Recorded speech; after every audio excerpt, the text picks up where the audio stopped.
Assalamualaikum warahmatullahi wabarakatuh. Saya akan menjelaskan mengenai studi agama-agama yang bertujuan untuk memenuhi tugas ujian akhir semester mata kuliah studi agama-agama. Yang pertama yang akan saya jelaskan yaitu mengenai definisi studi agama-agama. Studi agama adalah suatu kajian sistematis dan metodologis terhadap agama-agama yang ada sebagai kajian yang terbuka dan netral.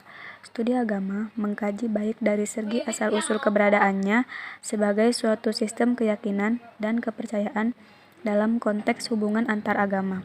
Pendekatan untuk belajar studi agama-agama adalah pendekatan yang mengakui dan menghargai keragaman dan keyakinan di antara agama dan pandangan dunia. Namun, sebagian ada yang mengartikan berbagai aspek agama dijumpai dan dipelajari dengan menggunakan metode pertandingan. Ada juga yang memandang ilmu ini sebagai sesuatu yang mendasari semua fenomena historis berbagai agama. Selanjutnya adalah metodologi studi agama-agama. Metodologi adalah studi tentang metode yang digunakan dalam suatu bidang ilmu untuk memperoleh pengetahuan mengenai pokok persoalan dari ilmu itu. Menurut aspek tertentu dari penyelidikan, metodologi berhubungan dengan proses-proses kognitif yang dituntut oleh persoalan-persoalan yang muncul dari ciri pokok studi itu. Dapat disimpulkan bahwa suatu metode adalah kombinasi sistematik dari proses-proses kognitif dengan menggunakan teknik-teknik khusus. Ada beberapa metodologi dalam studi agama-agama. Yang pertama yaitu metodologi teologis. Kemudian yang kedua, metode historis. Yang ketiga yaitu metode fenomenologis. Kemudian yang terakhir ada metode sosiologis. Metode teologis. Pendekatan teologis berarti pendekatan kewahyuan atau pendekatan keyakinan peneliti itu sendiri, di mana agama tidak lain merupakan hak prerogatif Tuhan sendiri. Realitas sejati dari agama adalah sebagaimana yang dikatakan oleh masing-masing agama. Pendekatan seperti ini biasanya dilakukan dalam penelitian suatu agama untuk kepentingan agama yang diyakini peneliti tersebut untuk menambah pembenaran keyakinan terhadap agama yang dipeluknya itu.